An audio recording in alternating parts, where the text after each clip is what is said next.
There's a particular kind of power in knowing something that someone doesn't know you know.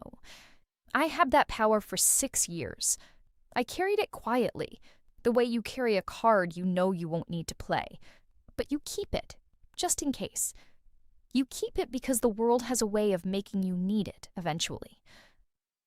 My sister Priya called me a failure at Christmas dinner. Not obliquely, not in the coded way our family had always operated. Directly. In front of our parents, our aunts and uncles, 14 people around a table that smelled like cumin and wood smoke. She said, "At some point you have to stop blaming circumstances and accept that some people are just not built for success." She was looking at me. She was talking about me. I put down my fork. I excused myself from the table. I went to the bathroom, sat on the edge of the tub, and opened my email. The card had been in my hand for 6 years. It was time to play it. Hello! Subscribe before we continue.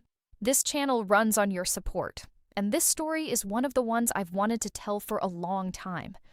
Hit the notification bell too. Now, let me take you back to the beginning, because the Christmas table was the end, and the beginning is a college library, a laptop, and a discovery I made by accident at 2 a.m. that changed how I understood my entire life. My name is Kavya. I am 31 years old. I grew up in New Jersey, the second daughter of Indian immigrant parents who had, over 20 years of sacrifice and discipline, built a life that they hoped their daughters would extend. Priya is 5 years older than me. She is, let me describe her accurately, magnificent. That is the only word that does her justice. She moves through the world like someone who has never doubted her right to take up space. She graduated top of her class from a school I won't name. She married a man named Vikram, who is a cardiovascular surgeon. She has 2 children who are photographed in coordinated outfits. She is, to all external observation, the daughter our parents produced on purpose. I was, the family joke went, the experimental model. This is funny when you're young. It becomes less funny when you grow up and realize that the joke was also the truth, that the distribution of attention and expectation in your family had followed a logic you never voted on. I did well in school. Not Priya well, but well. I went to a good university on a partial scholarship. I studied English and communications. I did not become a doctor or a lawyer or an engineer. I became a writer, a content strategist, to use the functional title. I was good at it. I paid my rent. I had a life I had built myself. But I was not Priya. And in my family, not being Priya was its own category. I need to tell you about the night I found it. I was 25, a junior at university. It was 2 a.m, and I was in the library working on a paper about digital media ethics. The irony of this will become clear. I had hit a wall. I needed a specific example of content appropriation in academic journalism. I started digging through archived publications from my university's communication department, and I found my sister's thesis. Priya had graduated from the same university 5 years before me. Her senior thesis had won an award, the department's highest prize for undergraduate research. It had been framed and hung in my parents' hallway since she was 21. I had walked past it hundreds of times. I started reading it, and 3 pages in, I felt something go wrong in my chest. Because I recognized it. Not the topic, not the argument, the sentences. The sentences were familiar in the way that your own thoughts are familiar, in the way that the thing you wrote at 17 and revised at 18 and submitted at 19 is familiar. They were familiar because I had read them before, in a different document. I spent 2 hours that night cross-referencing. What I found? Priya's award-winning thesis had incorporated, without citation, substantial portions of a paper written by a graduate student named Diane Cho, who had published in a department journal 3 years before Priya's submission. 41 distinct passages, some lightly paraphrased, some copied word for word. Academic plagiarism. Clear, Documented. Unambiguous. I sat in that library until it closed at 3 a.m. Then I went home and I thought about what to do with what I had. I want to explain this carefully because I think it is the part people misunderstand. I did not wait because I was afraid of my sister. I did not wait because I was calculating a long-game revenge. I was 25 years old, and I did not want to blow up my family. I waited because I did not know what to do with information that would cause enormous pain without obvious benefit. Priya had already graduated. The award was already given. The thesis was filed.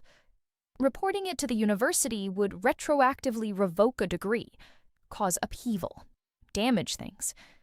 Damage our parents, who had framed the certificate and were still talking about it 5 years later. And there was something else, something I needed to be honest with myself about. I wasn't sure I wasn't also protecting myself, because confronting Priya meant confronting the entire architecture of our family, the allocation of praise, the distribution of expectation, all of it. And I wasn't ready for that at 25. So I archived the documents. I created a folder.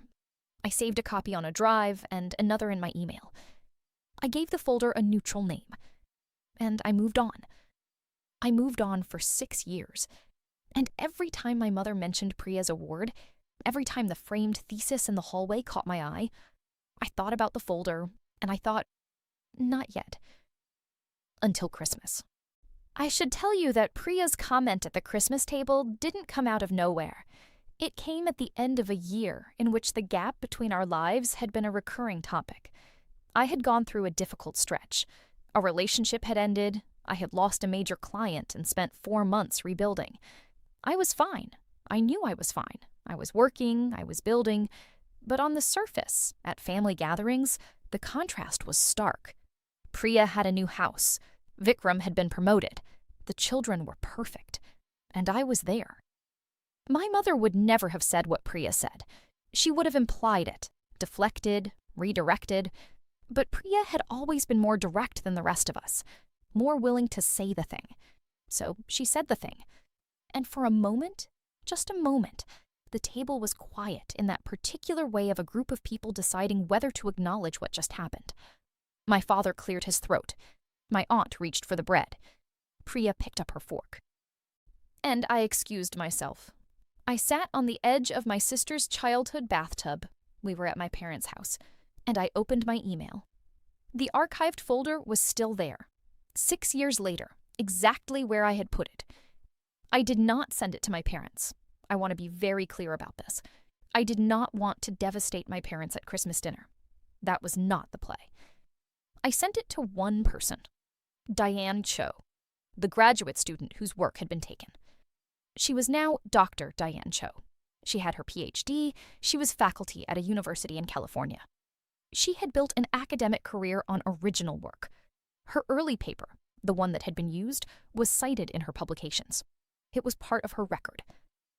I sent her a message that said, Dr. Cho, I believe you may be unaware that a substantial portion of your 2001 journal paper was incorporated without attribution in an award-winning undergraduate thesis at our shared institution. I am a former student. I'm attaching documentation I've held for several years. I thought you deserved to know. I leave any decision about what to do with this entirely to you. Then I attached the comparative document I had compiled at 25, the side-by-side passages, the timestamps, the original publication, the thesis. I sent it. I went back to the table. I finished my dessert. I said goodnight to everyone very warmly. I want to be honest about the timeline because I think it says something important about how accountability works. Dr. Cho did not respond immediately. She responded 11 days later. Her email was measured and precise, in the way of academics who have trained themselves to be precise. She thanked me. She said she had reviewed the documentation and corroborated the passages independently. She said she was in contact with the university's academic integrity office. The university's process took 4 months. I know the outcome because Priya called me. Not my parents. Me. She called on a Tuesday morning. I let it go to voicemail. I listened to the voicemail twice. She said, I know it was you. I don't know how, but I know. A pause. I want you to know that you've destroyed something that I worked very hard for. Another pause. Longer. And I want to know why. I called her back. She answered immediately. I said, "You asked why. Here's why." And I told her. I told her about the library at 2 a.m, the sentences I recognized, the 2 hours of cross-referencing. I told her I had held it for 6 years because I hadn't wanted to hurt the family. She was quiet.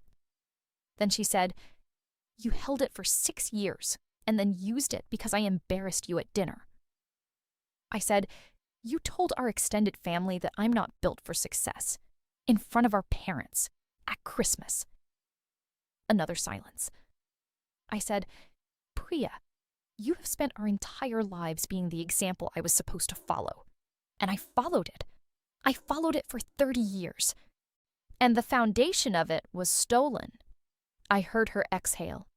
She said, "The work was mine. Most of it was mine." I said, "That's between you and the university." The university rescinded the award. The degree itself was not revoked. The plagiarism was limited to the thesis, not the overall coursework. But the award was gone. The commendation was struck from the record. My mother called me crying. She said she didn't understand. She said the family was in chaos. She said she needed to know what had happened. I told her.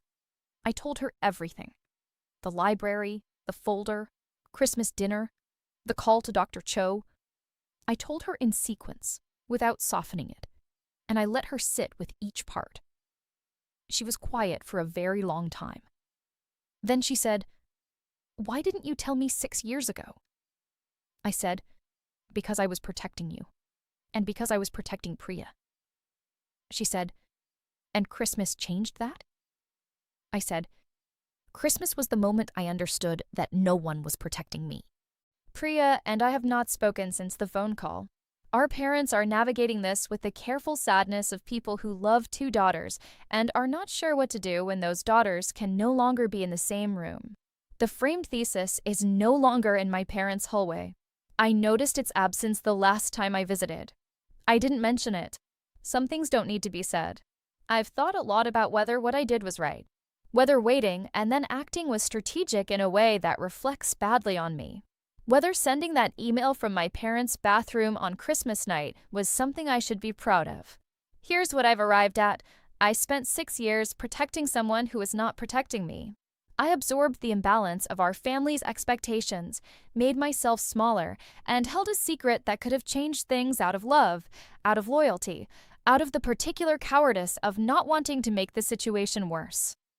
The moment she looked at me across that table and said what she said, I understood that she had never done any of that for me.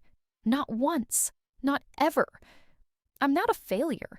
I'm a person who built something real, with no runway, no awards on the wall, no story that got told at every family dinner. And the thing I built is mine. Every single part of it. That matters more than you know. If this story stayed with you, please share it. Subscribe for more stories like this one. I'll see you next time.